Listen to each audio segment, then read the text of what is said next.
Bueno, pues, buenas gracias. Muchas gracias. Vamos a ver si retomamos el seminario otra vez, por favor. Okay, so let's resume. Please regain your seats as we're going into the first speech today with a slight delay.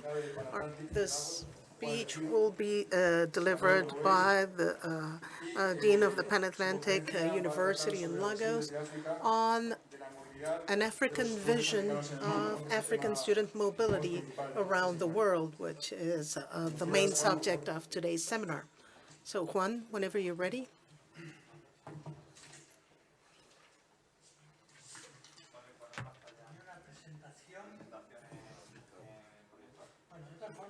Well, I did have a PowerPoint presentation, but just to get things started, good day, everyone. I will try to shorten the protocol, so greetings to the authorities present, both live and online. Dear colleagues, ladies and gentlemen, my name is Juan Manuel Elegido. I come from Africa. I've been living in Africa for 44 years, and I believe that's my qualification to be here. I am the rector of a small university, but with a serious and well-known business school, the Lagos Business School, which is very well rated in the rankings. And this university was promoted by members of the Opus Dei, and for that reason, well, or partly for that reason, we've always had close connections with the region of Navarre in Spain and with the IESC in Spain. That might be relevant, and depending on how long I have for my presentation, I can tell you about it later. And if you don't mind, I will remove my face mask for the purpose of better communication. So first of all, I apologize because my experience is limited to Nigeria. And as I said, I apologize for my lack of knowledge on other African countries. In principle, it is estimated that there were approximately 90,000 Nigerian students studying abroad. The most popular destinations for Nigerian students were the UK, Canada, the US, Malaysia, and Germany. Malaysia mostly on account of the Islamic connection. It's a popular destination for northern Nigerian students. And you might be surprised to find Germany in this list. But the thing is, German universities do not charge academic fees, and they offer most of their subjects in English. An important advantage for Nigerian students. Canada has had the fastest growth, 2,800 students in 2009, whereas now the sum reaches nearly 12,000. They have been systematically working on welcoming foreign students. And they have a very popular platform for welcoming international and specifically Nigerian students, 25% of which were females, 75% males, 35% first cycle students, 45% master's degrees, and 7% PhDs. As usually happens with percentages, they seldom add up to 100. And the most relevant careers for Nigerian students are engineering. Nearly 1/3 of students studying abroad are studying engineering and MBA. There are some ethical issues, but since we're not talking about ethics today and we don't have a lot of time, I will skip this slide. But we cannot overlook the ethical aspect because, of course, for a country like Nigeria, the exit of students or knowledge is a serious one. There are ways of doing things, however, that can benefit both the issuing and the welcoming country. And that is something we cannot overlook when we organize things. But this is a matter perhaps for the debate we will hold later. Speaking of Nigeria, the attractiveness of foreign universities for Nigerian students comes from, sorry to say, serious quality issues in Nigerian universities, particularly in the public sector.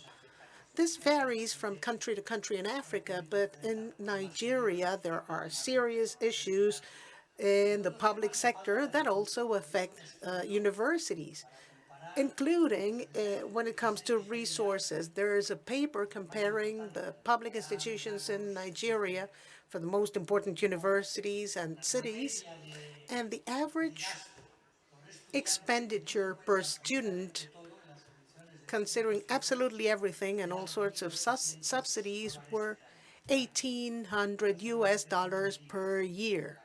Well, that really sets a limit on the quality of education you can provide.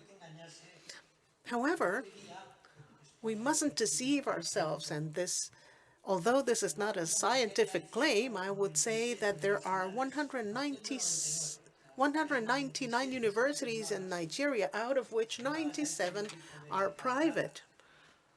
Well, quality varies, of course, but as a personal impression, I would say that there are at least 10 Nigerian universities today that offer just as good or maybe even better quality education as the average of state-owned universities in Spain. So the matter of quality runs very uneven in Nigeria, and there are plenty of opportunities there.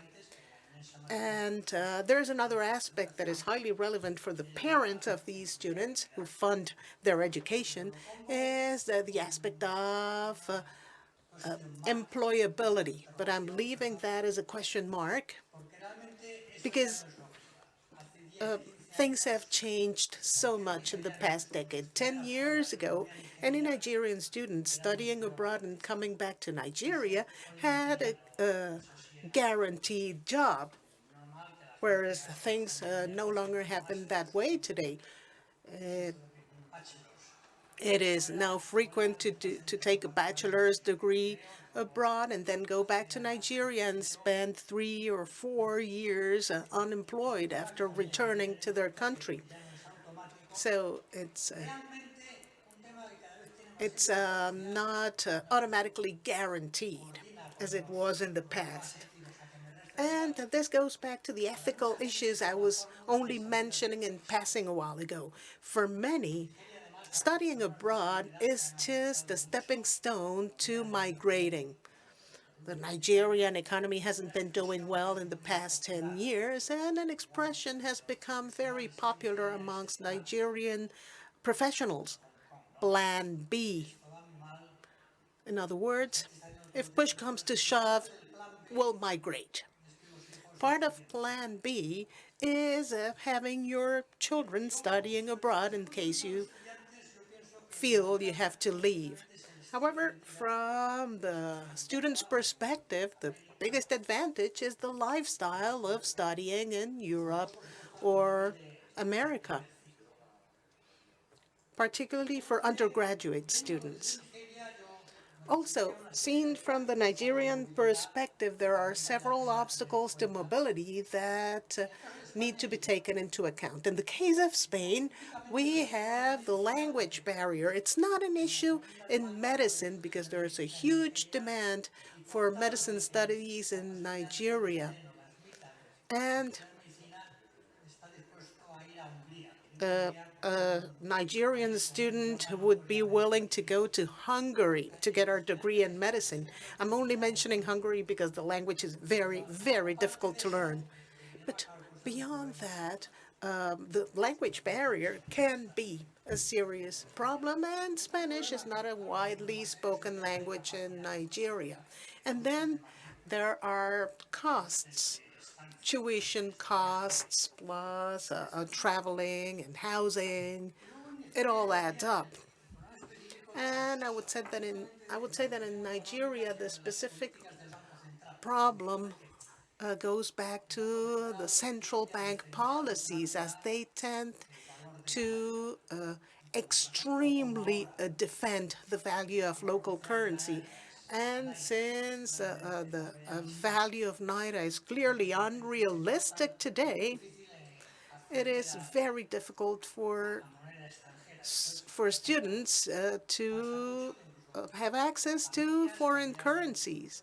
So even families that had been prepared to pay their children's tuition abroad and had been saving for it and had considered inflation and devaluation find themselves unable to transfer the money to academic institutions, and this causes serious problems to Nigerian students abroad because, well, if the money can't reach the university, the students can no longer keep up with their studies. At some point, the exchange rate will go back to reality, and things will go back to normal, but that's not the present situation. I have the impression that this happens in other countries besides Nigeria.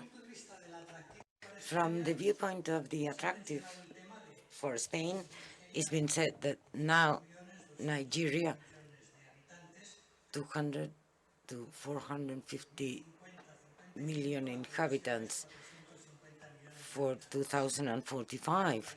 That's the estimate. And the same can be said about the rest of Africa.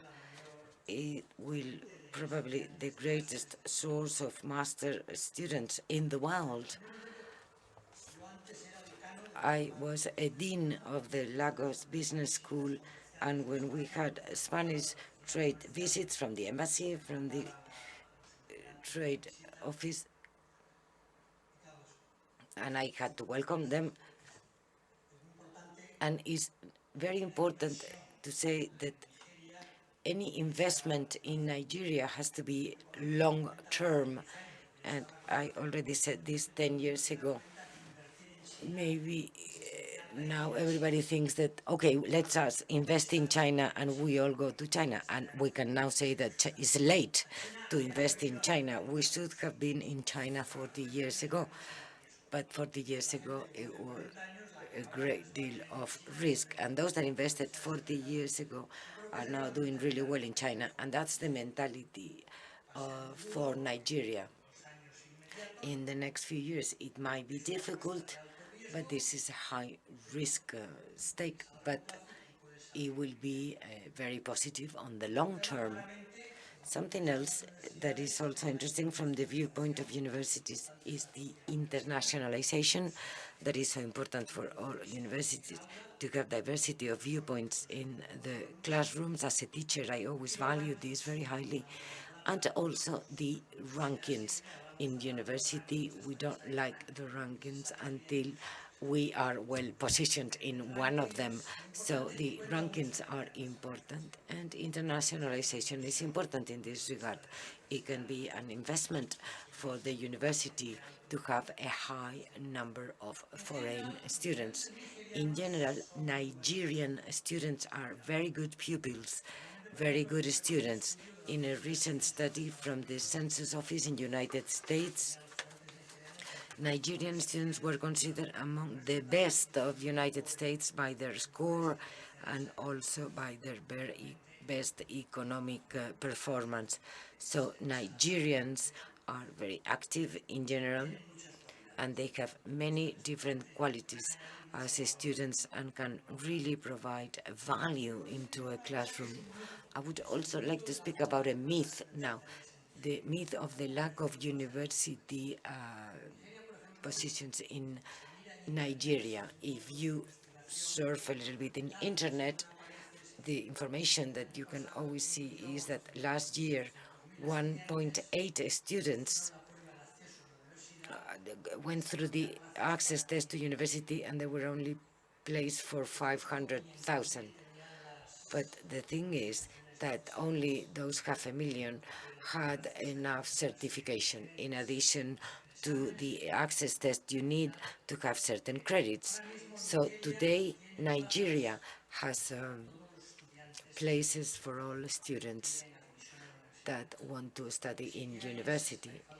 What is more problems in medicine, law studies, in some IT, and some engineering careers. But in business administration, for example, everybody can study in Nigeria in different universities. So please take this into account.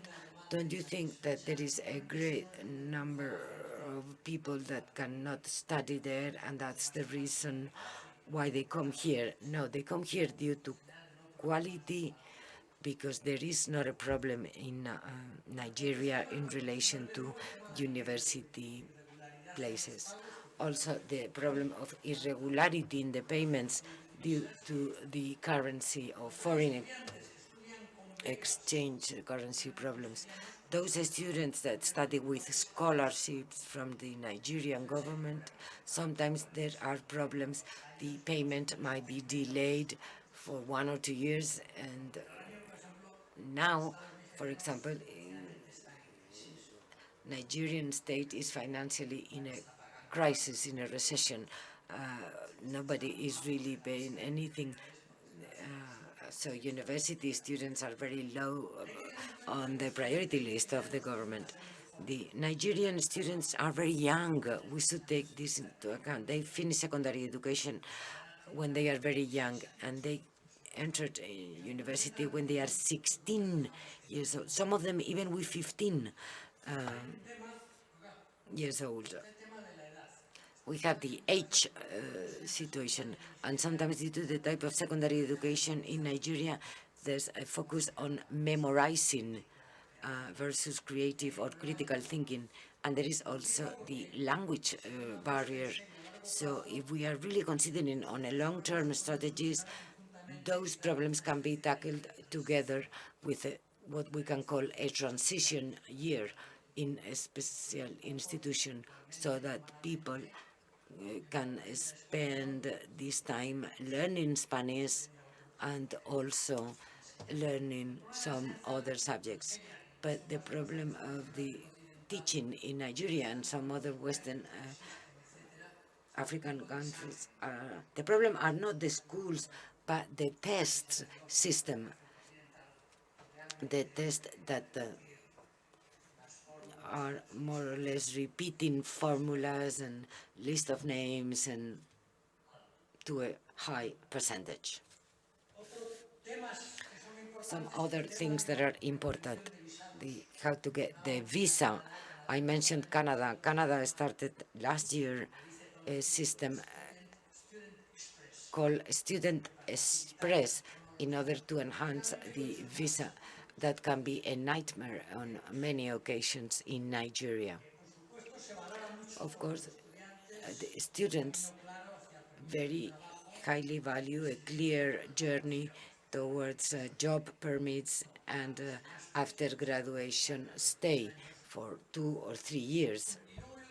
And I would also say, and that's why I mentioned our cooperation with the IS, to think of alternative models of internationalization.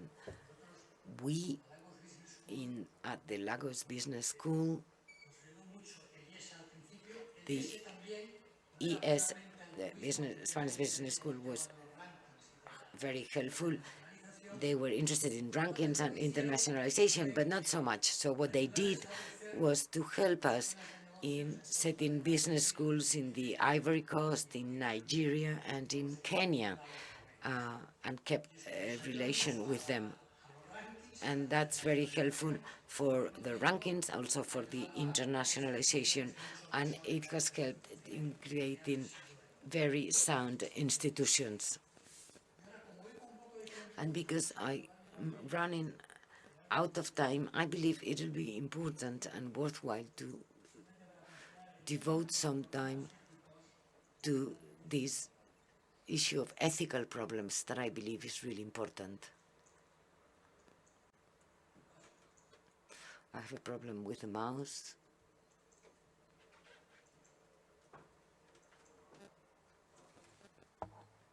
So if you excuse me for a second. Bueno, pues lo hablo. Sí. No, así como decía, I said, for me, what is somehow negative, I'm sorry, I know I'm at a diplomatic school, but I'm not a diplomat, but the Canadian model, Canada is doing a great effort, not only in Nigeria and in other African countries, to attract professionals to Canada. This is a positive and very active effort to move professionals from those countries that really need those professionals. And just to give you an example, in Nigeria, there is one physician per 3,500 people. So to actively take physicians from this country, it creates a problem of solidarity. It's not really a model of cooperation. 2 years ago, just before the pandemic, a small bank lost 200 professionals that went and moved to Canada. That's the model of I gain if you lose, and I believe we should prevent this. They are professionals. Now we're speaking about students, which is not the same, but this is not very scientific. I may not have the data, but discussing with a director of a secondary education school in Lagos, it's a private school.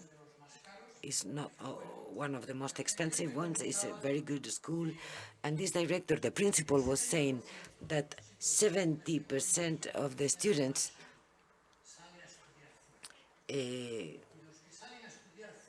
they try to study abroad. And 10 years after this, and I'm speaking about less than 35% of those 70 came back to Nigeria. And they are very important people for the country. We see a great deal of different qualities in secondary education in the country. So that's a problem. So we should take into account that this is not a matter of doing it or not, but how. Until now, Nigerian students, when education in university education in Nigeria was even in worse shape than now, people that were educated abroad and then came back to Nigeria played an important role in the country. So there's an important place for collaboration.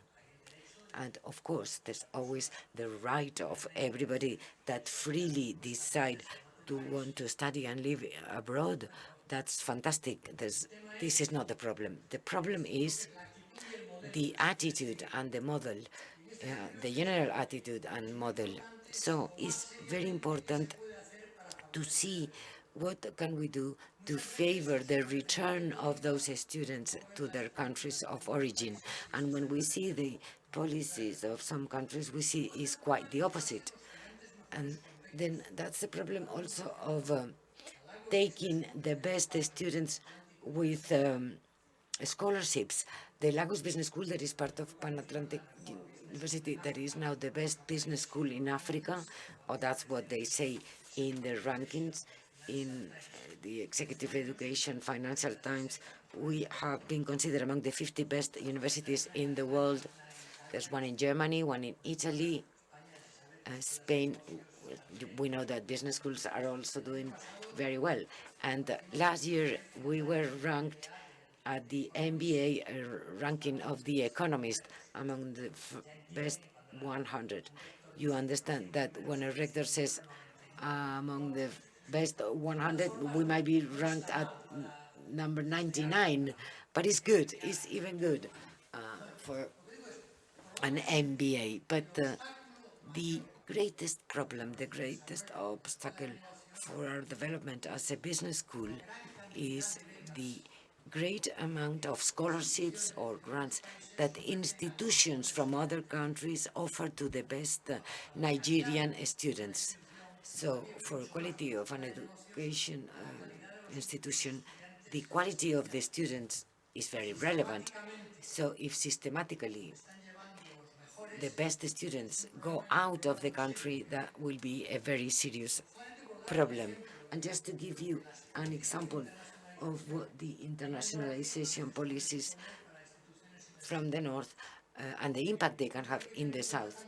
So we should see what to do to favor the return of those students to their countries of origin, but also to strengthen local institutions instead of weakening them. And lastly, I would speak about the know your customer, and there's an ethical problem. That is to compare the cost of studying in England to the annual wage of a professor in Nigeria that is equal to a high civil servant. So how can many people really pay for those studies abroad? And we can see what to do. And more there are problems related to money laundering and accepting payments in cash. So there are, I don't want to sound too negative because I have left the ethical issues to the end of my presentation, but if we design the right policies, this might be a success. And it's not only, I repeat, a concern of getting more and more students, but about a model and a method in doing so. Thank you very much for your attention.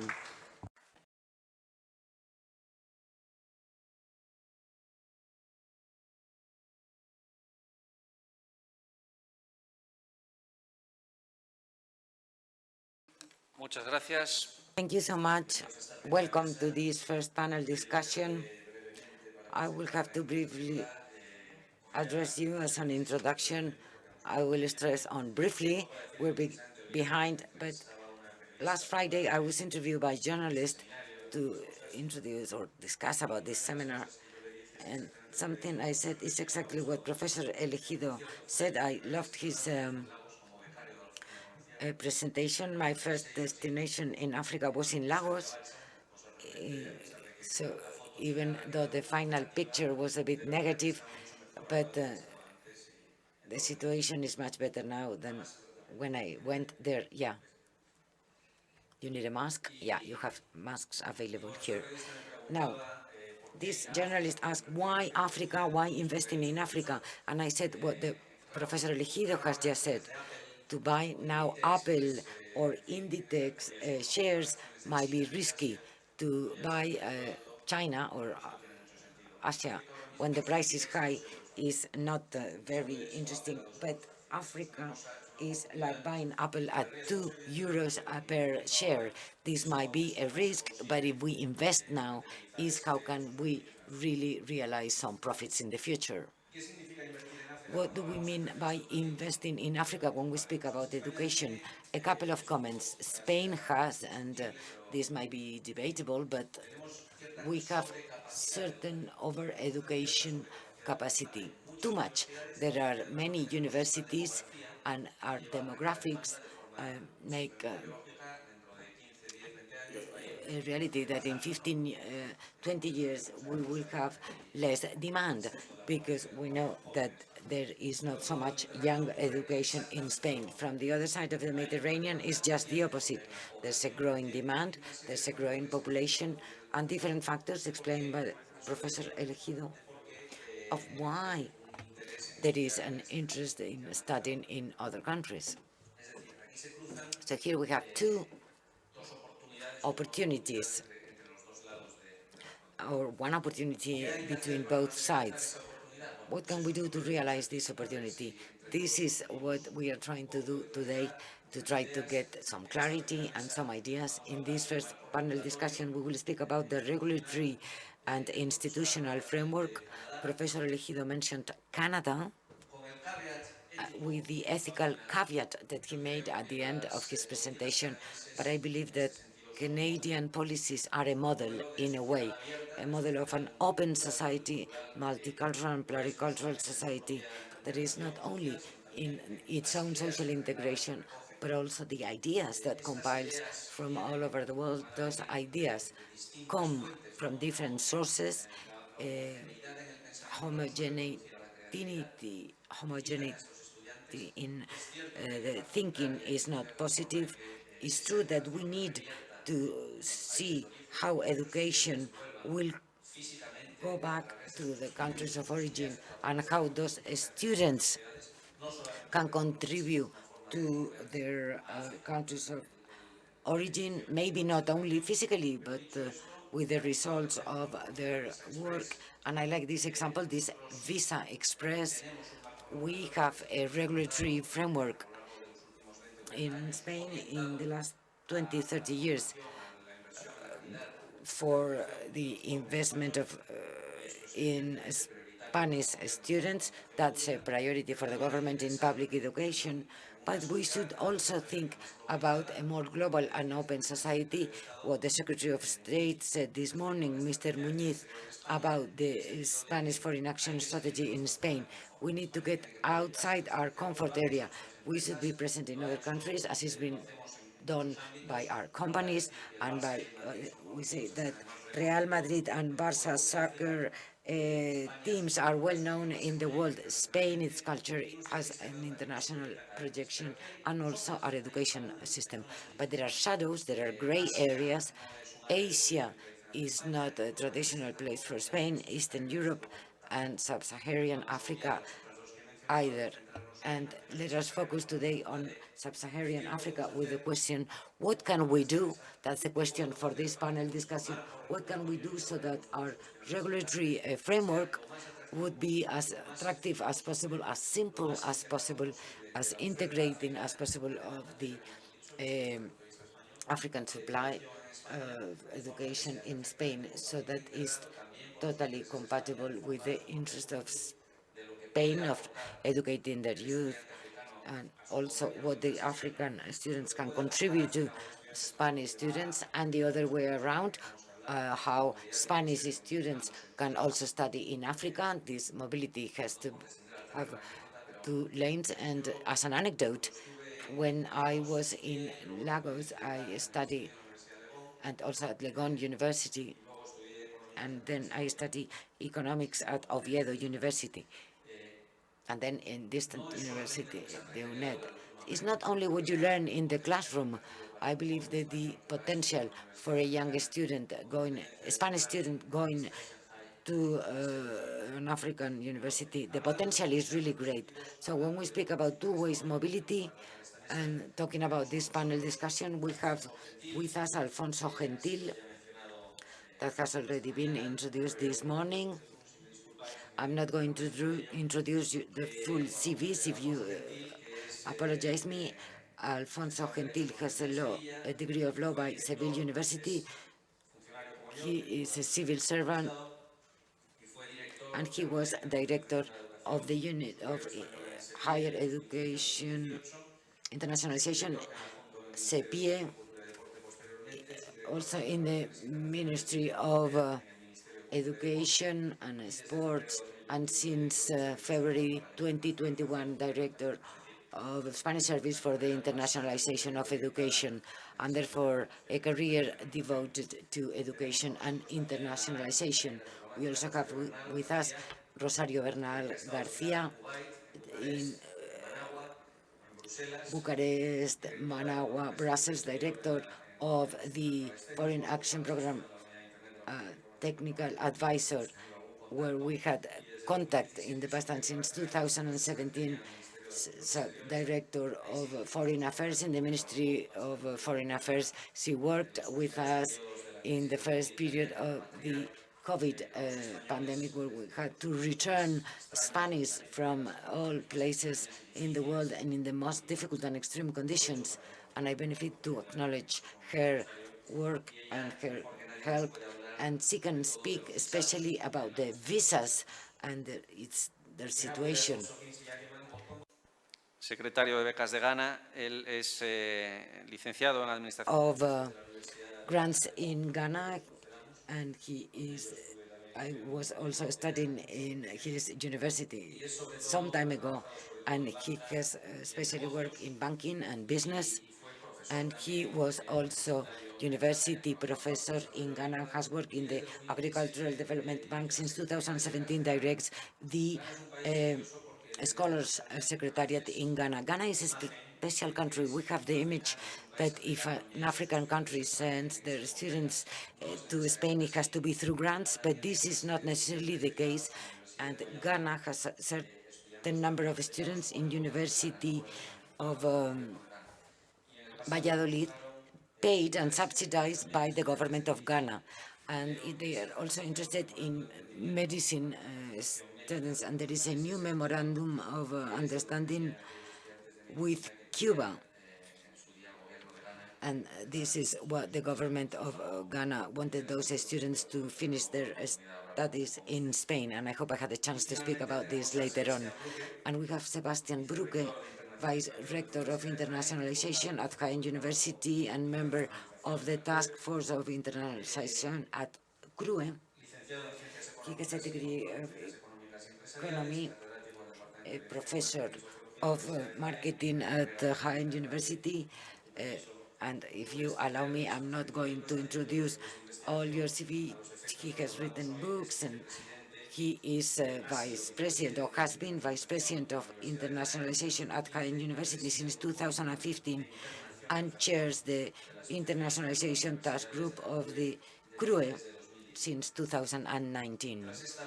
After this brief presentation, as brief as I could, and I'm sorry if I have spoken for too long, I'm going to give you the floor to all of you to make a brief presentation, 5 to 10 minutes, with the main ideas of your presentation. After, we may have a Q&A among the panelists, and then there will be an open Q&A with the rest of the audience. Thank you, rectors, vice rectors, the authorities, and friends. The Spanish Service for the Internationalization of Education, as has been said this morning, is responsible of the program Erasmus Plus and the internationalization of Spanish higher education. I will try to respond to the challenges that we face in our relationship with Africa from the viewpoint of the SEPIE competences and also some other elements. SEPIE is a public entity related to universities. Among the role is the internationalization of the university system, the fostering of Spanish universities abroad, and thanks to the support of different universities in those last years, where our higher education has done a significant move in quality and competitiveness at a teaching level and also as a research level, with great results in degrees, accreditations, being in a better position in the international rankings that were mentioned by Professor Elegido, and also capturing resources and talent internationally. The number of foreign students in Spain for 2018-2019, which is the latest for which we have global data, was 194,743, out of which 56,000 are on mobility programs and 53,000 are part of the Erasmus Plus program. These are good numbers, and Spain ranks #1 in Erasmus Plus in higher education. We can be proud of it. We're the second issuing country in Erasmus Plus, but they're still limited. The numbers, I mean.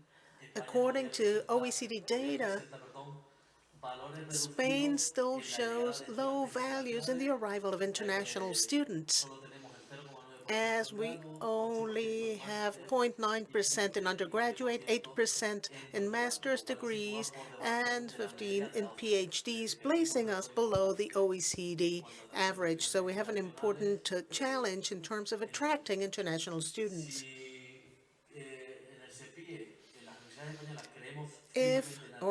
Spanish universities firmly believe in internationalization as a fundamental factor to enhance the quality and efficiency of Spanish universities, and because it favors excellence.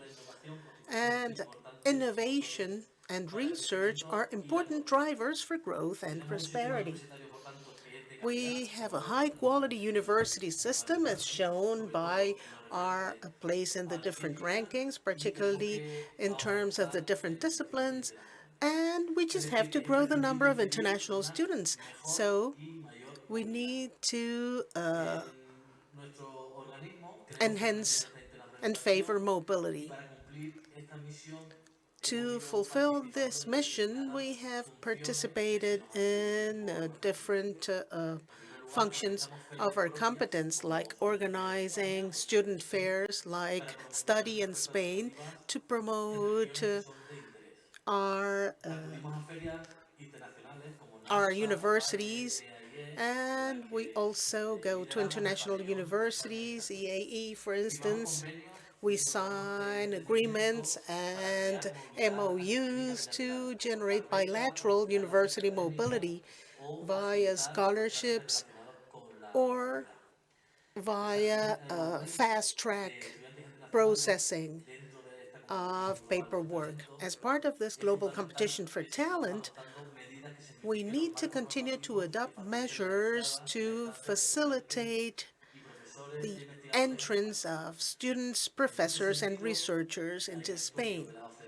There is an OECD paper, the Global Competition for Talent Mobility of the Highly Skilled, showing that highly qualified migration, including professors and foreign researchers, generates a greater knowledge exchange among countries, fosters diversity, and enhances R&D and I activities. In this sense, in January 2020, a new agreement was signed, an agreement for a fast-track visa granting between the Ministries of Territorial Policy, Migrations, and ICEX to facilitate the arrival of both students and professors from other countries. The parties to this convention agreed to cooperate and to help with the requests for visas and residence permits with expedited efforts, just one step forward in facilitating the paperwork that we are all interested in getting through as quickly as possible. We have also set up a an agreement follow-up committee to deal with whatever difficulties arise along the way, and specific actions will be launched whenever needed, like, for instance, an agreement with Morocco to run a pilot program that will later be extended to other countries. In the case of Africa, as we've been hearing from this morning, Africa is the youngest continent in the world, with a high percentage of the population under age 40. The Elcano Institute was already highlighting the strategic importance of looking to Africa due to their growing organization, the increase of their per capita income, and their surprising industrialization and connectivity. All these important arguments have been used by the Secretary of State for Global Spain, and some criteria that we fully agree with. Certainly in SEPIE, our work has only started. We have organized several student fairs in Morocco to promote Spain. Last year, we conducted the first student fair in sub-Saharan Africa with the cooperation of 6 embassies in the area of the Guinea Gulf that gave us their full cooperation. And well, obviously, the fair was held online because of the health crisis, but we expect that future editions will be held live. And we also have the Young Generations Project, or Young Generations as Game Changers, which we have organized as a pilot project in Morocco. The project is one for cooperation and mobility involving high-qualification migration towards Europe, and at the same time, a program geared at enhancing population education in the countries of origin, because there is the ethical problem of attracting young professionals from the African continent. But this is a project only running as a project in Morocco. I will nonetheless describe it because we believe it can actually be exported to other countries in the region.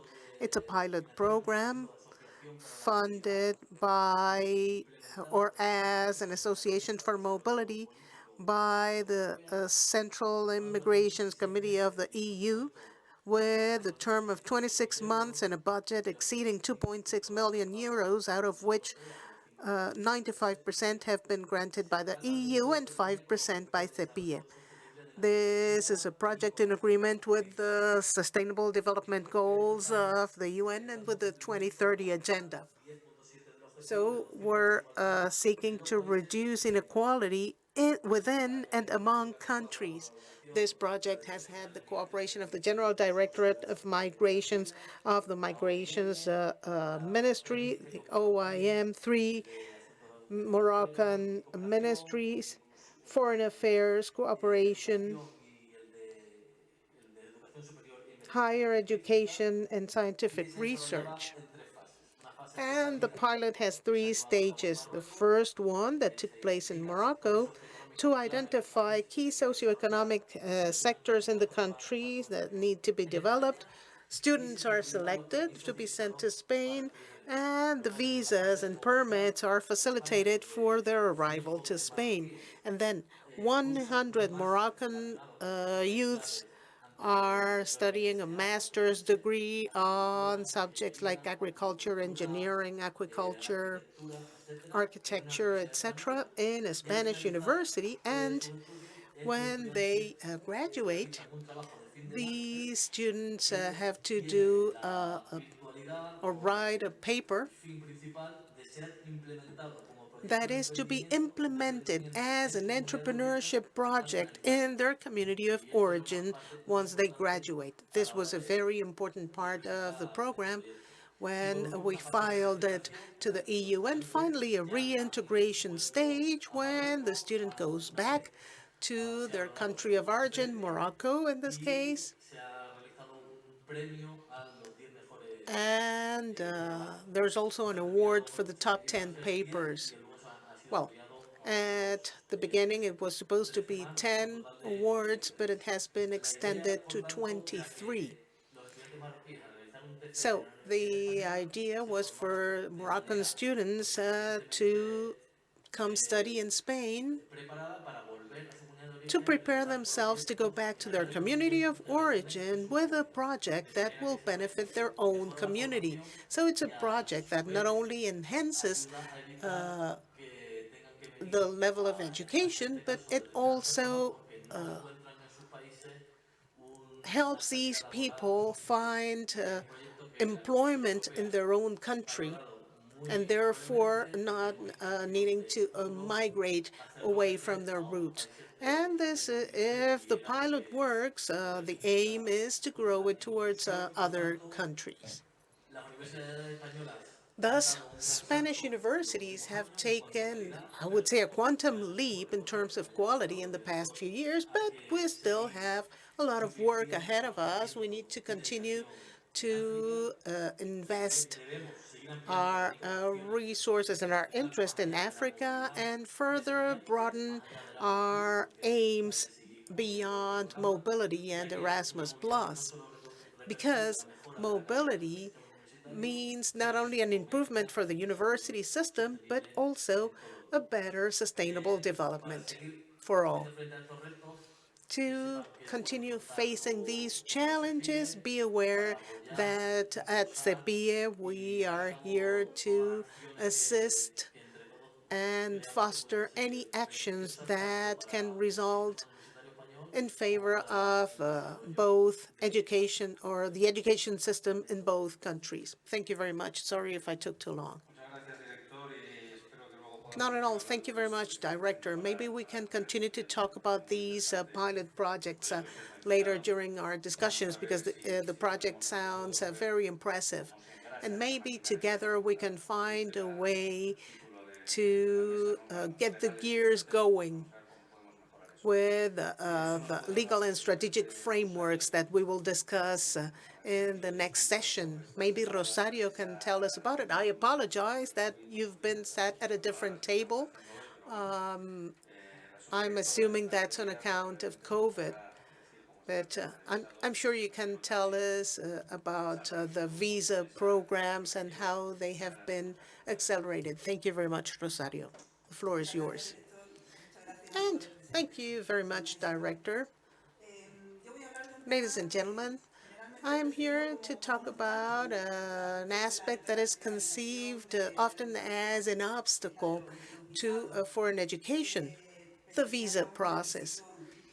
Ultimately, it's a requirement that practically all countries demand for foreigners wanting to enter their territory.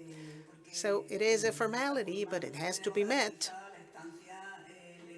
because that guarantees legal entry into the country with the subsequent benefits offered by the legislation.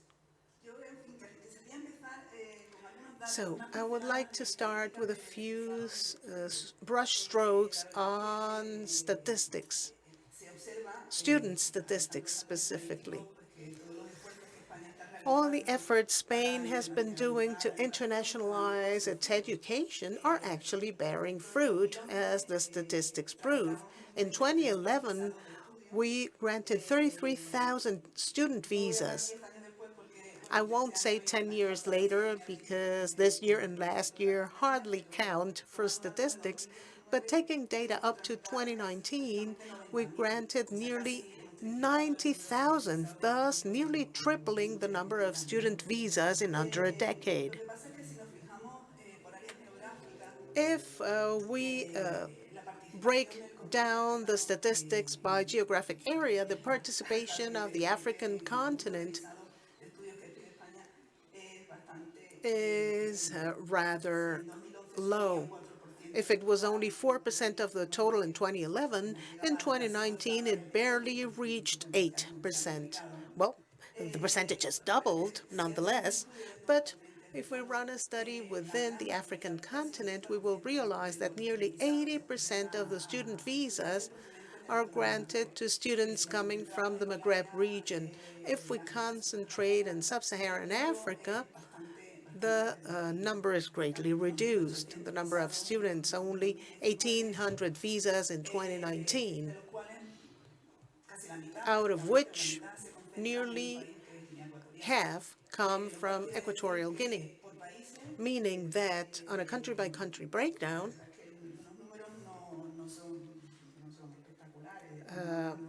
we're not dealing with spectacular numbers. We're talking about 300 visas from countries like South Africa and Nigeria, 200 in Senegal, Cameroon, Ghana, with the rest of them below that threshold. And, well, statistics show that there is still a lot of work ahead of us and a lot of field to explore with potential opportunities that we need to seize in the future. I will now focus on the more technical and perhaps boring aspect, which is visa management. As the director of SEPIE was saying, the Ministry of Foreign Affairs participates with other ministries in an interministerial group to facilitate the arrival of foreign students. In this sense, several measures have been adopted in the past few years, some of them legal, to fast-track the visa requests, and others of an administrative nature to fast-track communication among different authorities and thus reduce the required time. Also, within the EU, new standards have been adopted to facilitate student mobility within the European Union, so that students can pick one country for their studies and then move to a different country within the Union. In Spain, the legal framework is the Foreign Affairs Act and the labor law that contemplates certain aspects for researchers.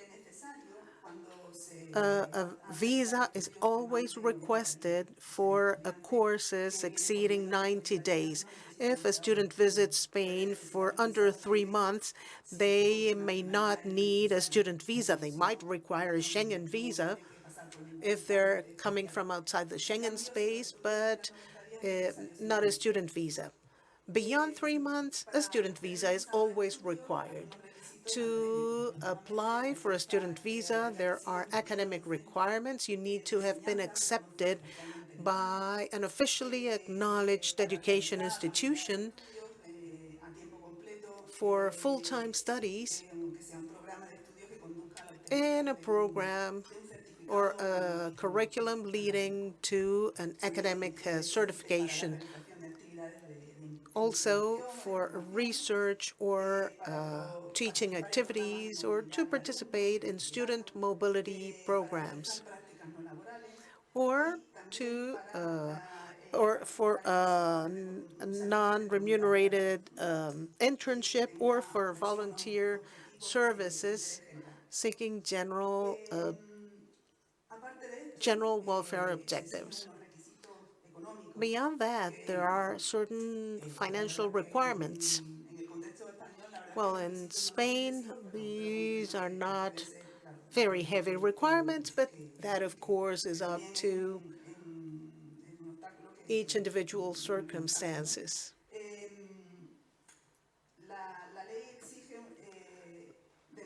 The law requires proving that you have enough money to cover 100% of the public income indicator. In 2021, this indicator is 564 euros per month. Well, 564.90 cents, which is 6,778 euros. So you need to have this amount available beyond the cost of tuition. Obviously, if a student comes in with a scholarship, they need not prove any financial resources, but they also need a medical insurance with an entity that operates in Spain. Sometimes scholarships do include such insurance. Beyond these requirements, there are other more general requests, like having a valid passport, filling the procedural fees, not being included or not being blacklisted into the Schengen space. If the student is a minor, they need to bring their parents' consent. And for courses longer than 6 months, you also need a certification of a police background and a medical certificate showing that no serious illnesses that may have serious consequences for public health are present. The visa, you can apply for a visa in the Spanish consulate. The legislation contemplates the possibility for online applications, but the app is not yet developed. So it's legal, but the option does not exist yet. We're working on it, and we hope it'll be available sometime in the near future. Meanwhile, visas are requested presentially at the consulate, but thanks to one of the legal amendments made recently, it can be done by proxy, duly accredited, of course.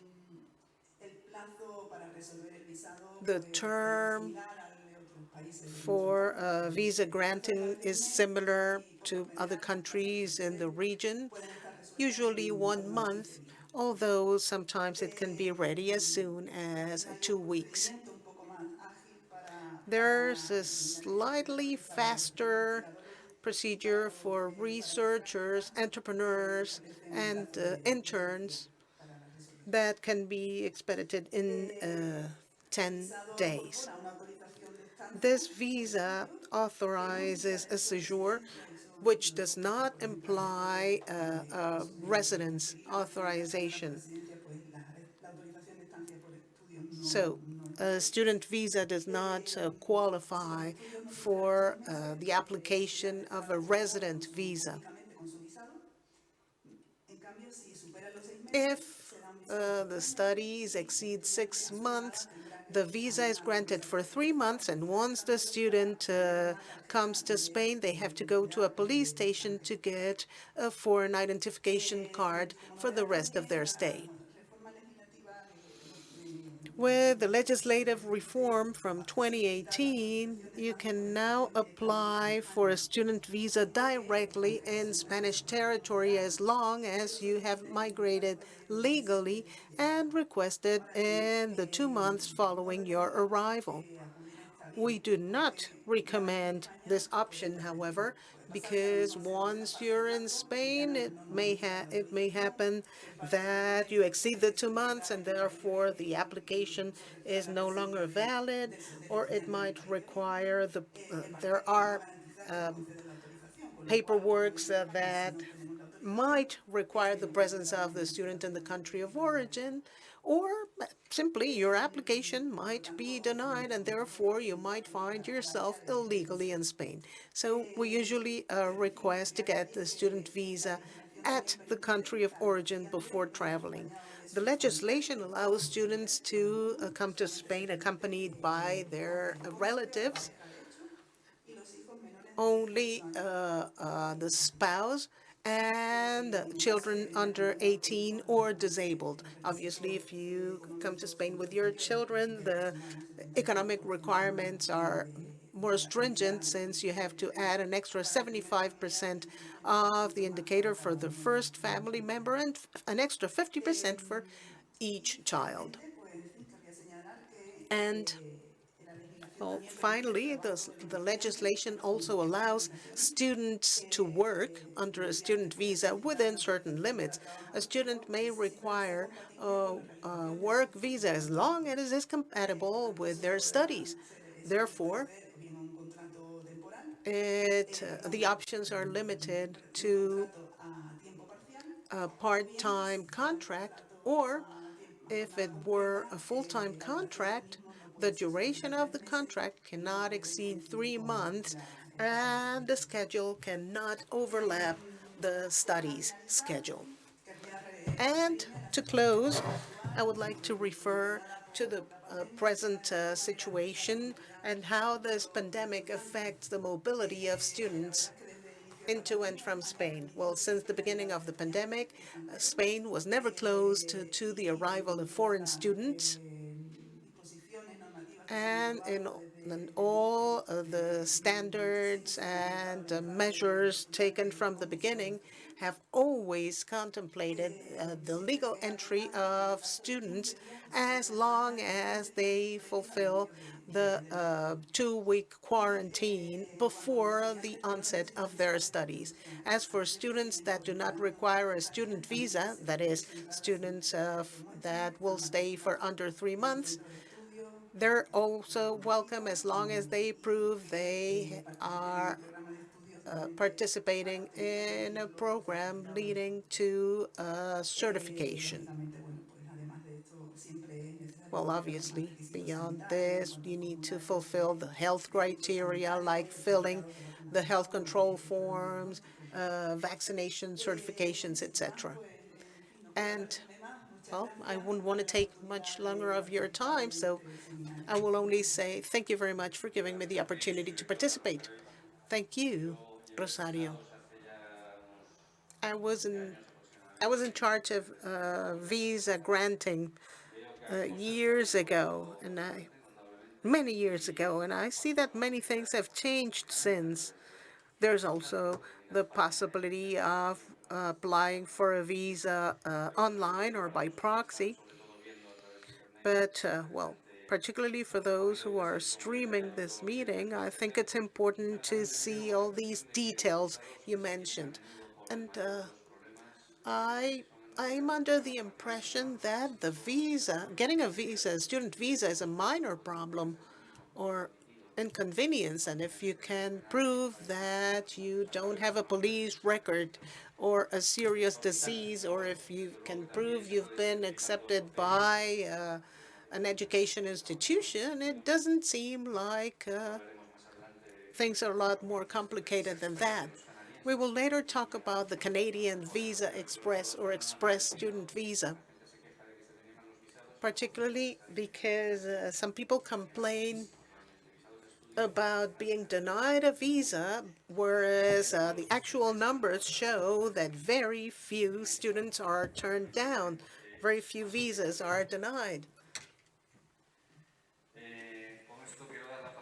I now want to give the floor to Kingsley Ageman. With us today, Director of the Secretariat for Scholarships of Ghana. Sir, you have the floor. Thank you very much. Thank you very much for having me. I'll try and have my discussion within a record time of maximum 10 minutes. Well, I'll try and just oppose the various discussions that we have had previously, especially the Nigerian example. So the question is, if there's going to be a cooperation within Sub-Saharan Africa, why must it be Ghana? Or why should it be Ghana first? I wish to posit that Ghana Scholarship Secretariat was established by Ghana's first president after the exit of the British imperial power in 1960. So what it obviously means is that from 1960, Ghana foresaw that there will be the need to train its own manpower through diplomatic channels, such as having the Ghana Scholarship Secretariat, which is seated in the office of the president as an extra ministerial body to take care of all forms of cooperations when it comes to mobility of foreign students or foreign education. I must say that the demand for tertiary education is very high, especially when the statistics shows that the African average is about 8%, while Ghana is doing about 16%. I'm not surprised because there has been a lot of interventions in tertiary education funding since 1992. The free senior high school education is the most huge investment by Ghana since 1992. And it is costing Ghana's president since 2017 about $600 million to do this. This means that there's a high demand for tertiary education because once senior high school becomes free, it means they are going to push more people to the tertiary. Therefore, cooperation such as this is very, very timely for Ghana. The professor alluded to a lot of challenges that had to do with the Lagos or the Nigerian example. Fortunately for Ghana, it has not been so because Ghanaian students abroad since 1960 are very well behaved and the statistics are there to show. They also made mention of the fact that payment of scholarship commitment was not very prompt in the Nigerian example. Ghana is very different. And I believe that the University of Salamanca can pay ample testimony to this, where scholarship commitment in terms of tuition, in terms of maintenance, and even medical insurance and housing are well paid on time. In most instances in the world, it is even paid before the student embarks on their journey. There's a very rigid or stringent bonding regime. Because for a student to have scholarship, before you embark, you have to go through a lot of processes. Key among is the bonding. The bonding means that you go through a guarantee system that when you complete your field of study, you return home to Ghana. If you fail to return home to Ghana, your guarantors will have to pay for all the amounts of money that the government of Ghana expended on you plus an interest. So ever since 2017, when I took over the administration of scholarships in Ghana, I must put on record that we've never had a student who has abandoned his studies and not returned home to Ghana after studies. Again, the academic prowess of the Ghanaian is very high, as clearly demonstrated in the recent last year's West Africa examination, council examination. It's a sub-regional examination for all Anglophone countries within West Africa. Ghana came on top with high performance students. We had about 96% of students having aggregate A in all subjects that were taken. So it means that in terms of existing legal framework, Ghana is very ready. We've been ready since 1960.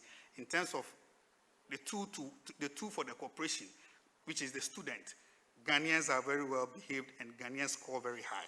In terms of cultural diplomacy, it is again a public knowledge that Ghana was first within the Sub-Sahara to gain independence. And since 1992, we've been having democratic elections. We have not had any conflict. We've not had any civil war. There's been change of government from two major parties since 1992 without any much problem. We are a very peaceful and stable country.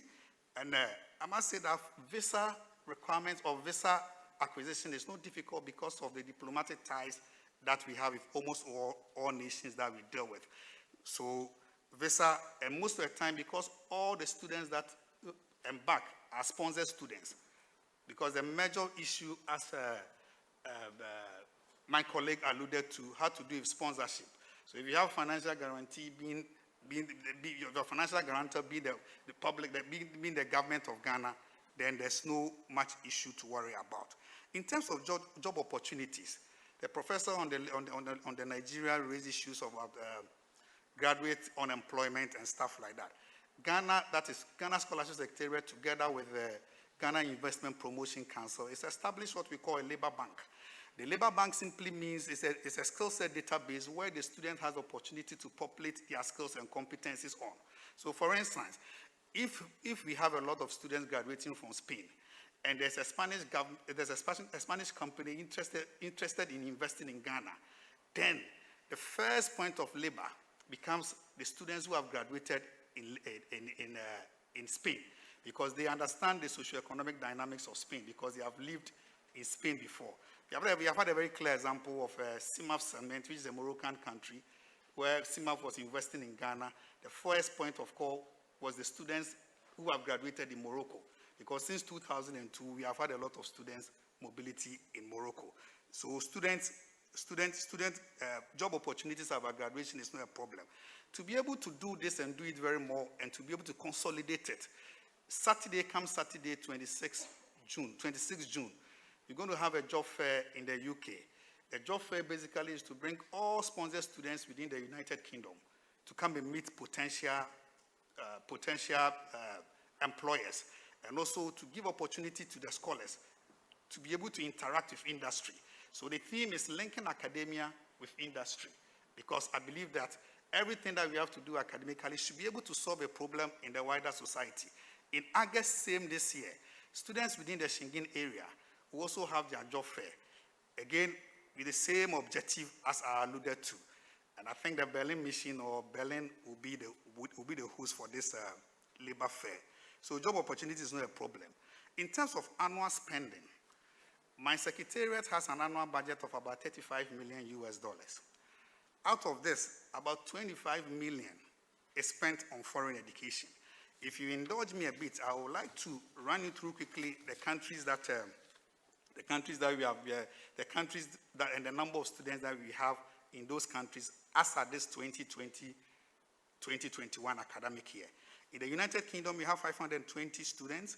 In Canada, 38. United States, 52. In Grenada, 6. India, 81. South Africa, 5. China, 50. Ukraine, 30. Israel, 4. Algeria, 120. Russia, 200. Hungary, 200. Czech Republic, 4. Morocco, 370. Cuba, 330. France, 68. Germany, 125. Serbia, 12. Benin, 145. Togo, 590. Spain, 5. That's the University of Salamanca. Tanzania, 8. So you can see clearly that most of the countries that are in Europe, who Spain has the same standing with, are already having some form of relationship with us, either through bilateral means or non-bilateral means. When I say bilateral means, what I mean is that it's a state-to-state agreement that says that, let's say the receiving country, let's say Spain, who say that every year brings certain number of Ghanaians in certain fields of study to come and study. Or non-bilateral means that where we have a direct memorandum of understanding with universities within the countries. such as the memorandum of understanding that we have with the University of Salamanca, which says that every year we bring 5 students to come and study Spanish in our universities. And we have made it that because the study of Spanish is a prerequisite, or what we call students abroad. It's a prerequisite for the qualification to be graduated in Spanish language in Ghana. Students will have to undertake this. It used to be with another country, but through the hard working of Spanish ambassador to Ghana, Ambassador Rico, we were able to sign off this agreement in the 2019-2020 academic year. So issues of students' welfare, as I alluded to, all students who are embarking through the Ghana Scholarship Secretariat are received into their institution through the Ghana mission, because Ghana has missions, or Ghana has high commissions in almost all countries of the world. So for instance, the students that were coming from the University of Ghana to Salamanca were received by Ghana's mission in Madrid here, and they were transported to Salamanca. All forms of relationship in terms of students' needs and other things are all routed through the various Ghana missions to us. So the Ghanaian child or the Ghanaian student who embarks has the confidence, has the comfort to study. No wonder globally, the sponsored students on a grade point average of 5, Ghanaians are doing about 4. That's the minimum, that's the average, 4 over 5. So it means that there's a high peace of mind to study. I must say that Ghana is ready and willing to cooperate on the bilateral lines since we have a very huge learning curve. You can imagine, since 1960, we've been doing this. So about 50 years or so experience in providing cooperation. I don't see why Spain will want to look at sub-Saharan Africa without going through Ghana, because the existing frameworks are already there. We have a very huge learning curve. It will be very difficult to go wrong, since countries of the same standing with Spain, like Germany, France, Hungary, and others within the Schengen area are already doing this with us. So why not Spain with Ghana? I must conclude by saying that God bless the Ghana-Spanish cooperation and make it great and strong. Gracias. Thank you very much. That was very enlightening, and I thank you for your brevity. Regarding what you mentioned about Spanish companies investing in Ghana, being able to employ the Ghanaian students that are returning home, tomorrow we'll have a panel about business and investment, and one of those companies is present in Ghana. So one of the people that we'll talk tomorrow has, his company has investments in Ghana, so that possibility definitely exists. And we'll have to talk more about the bilateral way and the what you mentioned, because 5 students is good. 50 would be better, 500 would be excellent, and as you mentioned, I don't see what France or Italy or Germany have that Spain doesn't, so let's talk more about that maybe later. And now, last but not least, el último, con mis excusas por dejarlo. Apologize for letting him be the last speaker, Dr. Sebastian Brucker, Director of Internationalization at Jaén University, member of the CRUE, and you know exactly what are the challenges of bringing students to Spain and also the opportunities, and I give you the floor. Thank you so much and good morning. I would also try to be brief because we are a bit behind schedule already. First, I would like to apologize because the president of the task force hasn't been able to be with us today. Pilar García de la Torre from La Coruña University, and I thank the organizers and the Ministry of Foreign Affairs for having invited me for this opportunity to be present today. Me representing CRUE and the universities, to present our opinion and our viewpoint in relation to cooperation with sub-Saharan Africa, what are the weaknesses and the benefits, and what can we do from the Spanish universities. I believe, and I will start with a positive note, and this is that in the last 10 years, 10, 15 years, but especially since the last 5 years, there has been more cooperation of Spanish universities and sub-Saharan Africa. part of this positive result is related to the fact that we are witnessing an increase in cooperation, academic cooperation and cooperation to development that has been present especially in many universities of the south of Spain, University of Cádiz, University of the Canary Islands, University of Seville, that we are here today, but some other universities, University of Granada and some other, that had a long tradition of cooperation to development. Nevertheless, in the last few years, this journey of cooperation based on cooperation to development projects have been expanded with the introduction of mobility programs, and it has also been enlarged with the introduction of scholarship programs devoted for talent attraction and the incorporation of students and researchers into Spanish universities.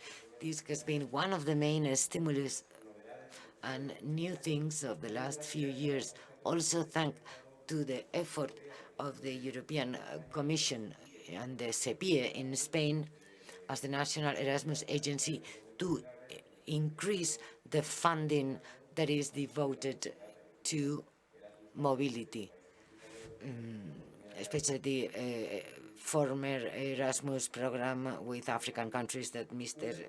Elegido has already introduced. Another positive data, the International Task Force conducted a survey in Spanish universities asking how many Spanish universities had a program of cooperation or collaboration programs, talent programs, or mobility programs with sub-Saharan universities. This was responded by 38 universities, half of the Spanish universities, and the results are very clear. 80% of Spanish universities have active cooperation programs with sub-Saharan Africa, and 95% have mobility programs. That means that almost all Spanish universities have mobility programs with sub-Saharan Africa, and this is a radical change that happened in the last 5 to 10 years, so that this mobility was limited to very few universities. Now, almost all universities have mobility programs with sub-Saharan Africa. It is true that this mobility manages very low figures, as different speakers have already introduced in this panel discussion. The mobility ratio in relation to Africa is still very low compared to the mobility ratio with other countries. For example, Europe with the Erasmus program, or Latin America with other bilateral or multilateral programs. I therefore believe that in this change that will increase and will necessarily do so, and I will continue on a positive note, and then I will also introduce some of the weaknesses or the problems. But in this situation, we have the collaboration of the internationalization ecosystem of Spanish universities, not only with Spanish universities, but also with the role of African universities, Ministry of Education, the Minister of Foreign Affairs, the SEPIE, and different ministries that have competences in the area of internationalization, migration, social security, inclusion, Ministry of Domestic Affairs, and universities. So the role of this situation of promotion of internationalization of Spanish universities, that at last we're now focusing on Saharan Africa, and we are a bit behind, as Mr. Adjeman said. Yes, we are a bit delayed or behind compared with other European universities. We cannot compare with French universities, for example. But it's true that now Spanish universities, and thanks to the collaboration of all this ecosystem, we can see now an increase in the number of collaborations. All right, there may not be enough yet, or not enough speed in the collaboration that will improve in the next few years, but it's true that the number of collaborations is increasing year after year. From here, And of this situation, that is true, that is better than in the past, it is also true that we face certain challenges and problems, and some of those problems exist as obstacles to access the system or to access cooperation between Spanish universities and sub-Saharan African universities. It is true that after the pandemic has placed us in a very difficult situation, but we have drawn some interesting lessons from my viewpoint. Those positive lessons would make that some of those existing problems might be reduced in the next few months and years. We are also at a time that can be quite complicated because all legislative reform means problems and more work, of course, but it's also a time now that we can benefit for a legislative reform to make it easier for people to access the Spanish university system. So after the pandemic, this situation can be used to modify structural aspects or elements of the world of cooperation that might end up accelerating and improving the presence of Spanish universities in sub-Saharan Africa universities. What are those challenges, the challenges we face? And some of them have already been introduced by some of the panelists. The first challenge, I believe that we need to increase in a very clear manner the way we attract students, and this is a dual challenge introduced by Professor Elegido. We should increase our capacity to attract the talent, but keeping our ethical position to do it so that we don't help in a negative way to the brain drain of sub-Saharan African countries. There are many different possibilities in relation to talent attraction. There are many actions of promotion, especially carried out by SEPIE and universities. Due to the pandemic, it was stopped, but the plans will be restarted from next year, and we should need to continue in the activities of promotion.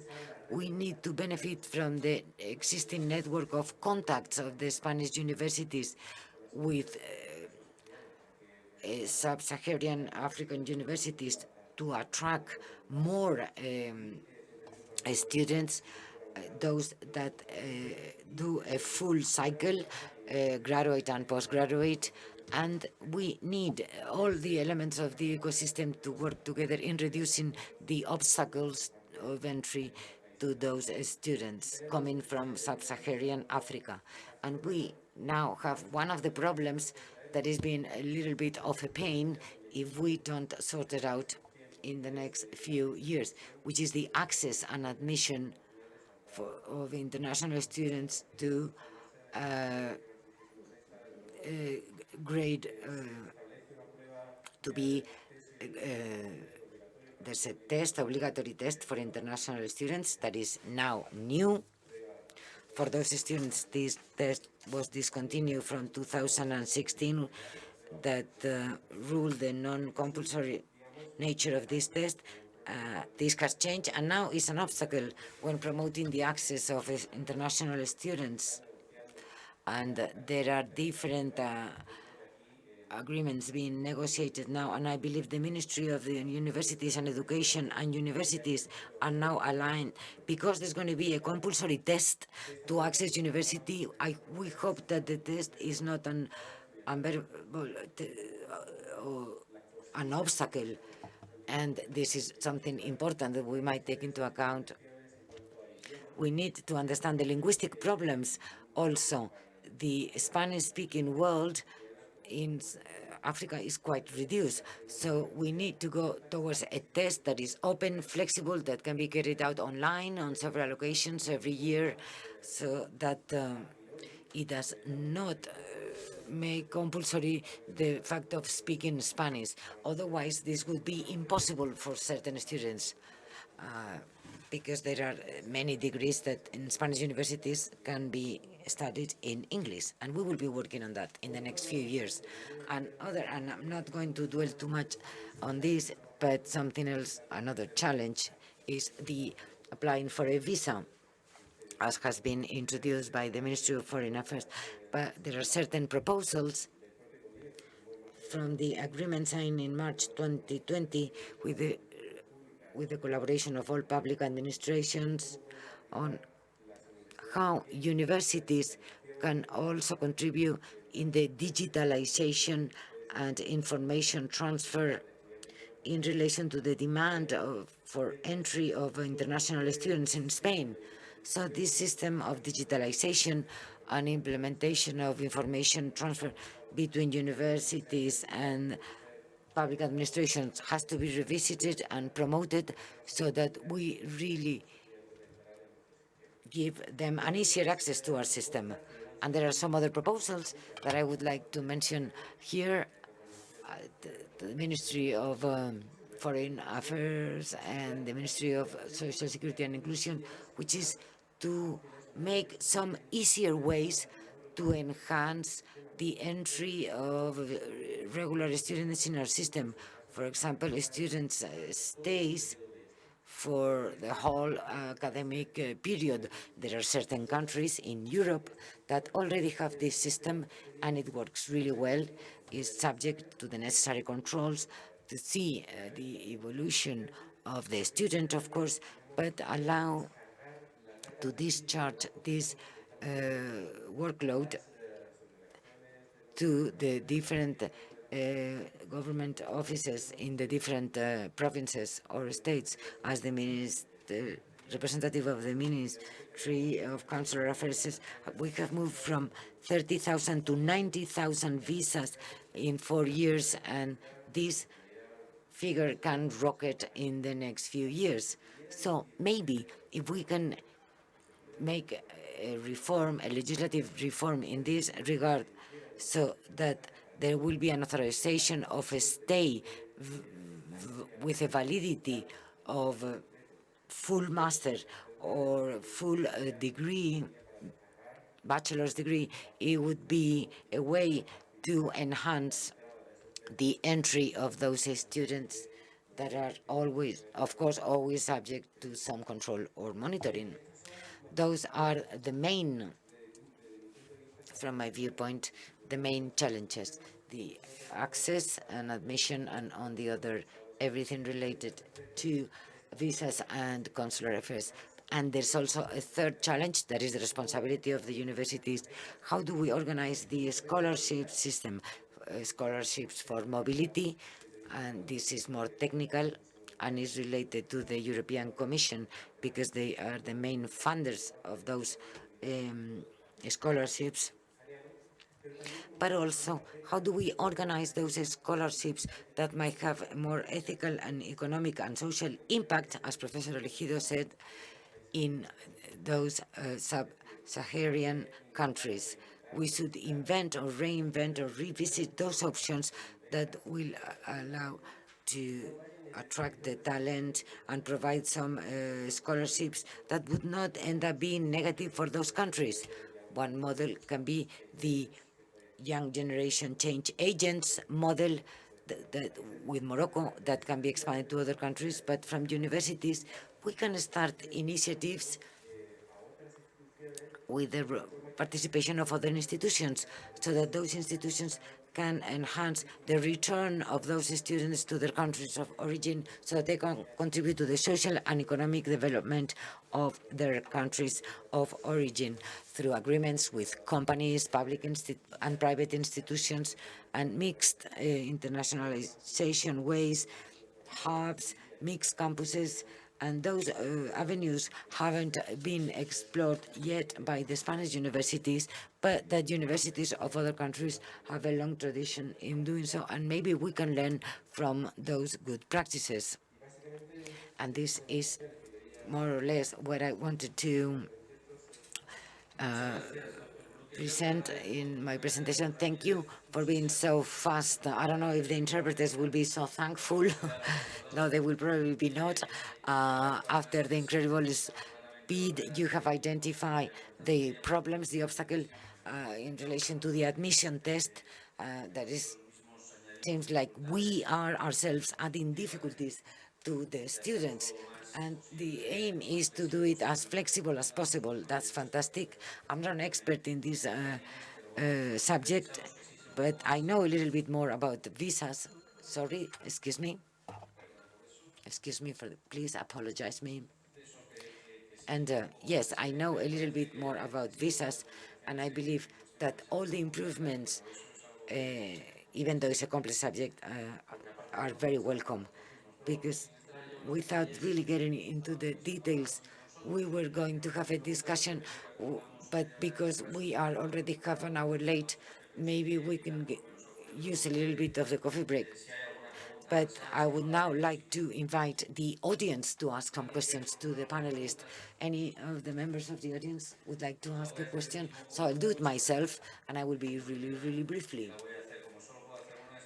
Because I can only ask one question, and we are focusing in Africa. Africa.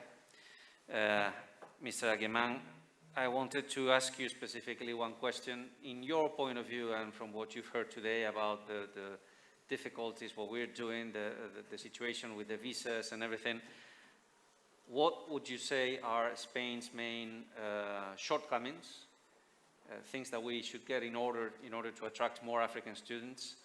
And symmetrically, what do you see as our best advantages, things that we should try to put to the front and enhance? Thank you.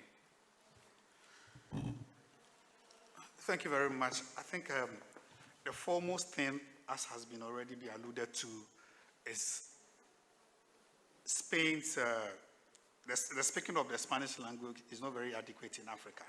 Therefore, there will be the need to develop more curriculum, more programs. Most of the university programs will have the English versions too as well.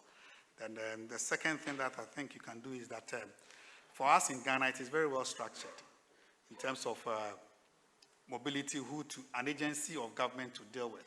So going to other African countries, there will be the need to have governmental bodies or agencies to have that interaction with. Since if you leave it in the hands of individuals, then you are likely to face a lot of the problems that the professor alluded to in the Nigerian example.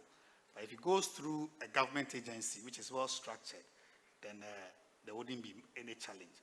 Spain has a very huge advantage in the sense that already Ghana and other African countries do a lot of relationship with the Caribbean, which is a Spanish-speaking, which are Spanish-speaking countries. Therefore, coming down the Sahara will not be a problem, because I know since 1960, Ghana has had a very huge collaboration with Cuba, where most of the doctors in Ghana were trained in Cuba. So there's already a blueprint that we can easily replicate. Thank you. Madam Fopp. Bueno, with that, please, por favor, una última intervención breve. No, brevemente. The comment, really briefly, just to say, because we're speaking about collaboration, bilateral collaboration, from the SEPIE we want to offer this direct collaboration to the Secretariat of Scholarships of Ghana to be the entry point to the Spanish university system. During the coffee break, I would like to discuss with you, Mr. Ajeman, in this regard. I didn't speak about the program Action Plus in my presentation. It will be covered this afternoon, but there are 23 million euros devoted to Africa in scholarships last year. 127,000 were to Ghana, with mobility of different students to Ghana. They are only mobility scholarships, but obviously we need to continue working and improving. But I would like to offer the possibility for a conversation. I'm sorry, we're 25 minutes late, not half an hour, but at least now we will have some time for a coffee break. Thank you, and thank you all the speakers for their efficiency. We're going to have a really brief express coffee, and we will be back as soon as possible.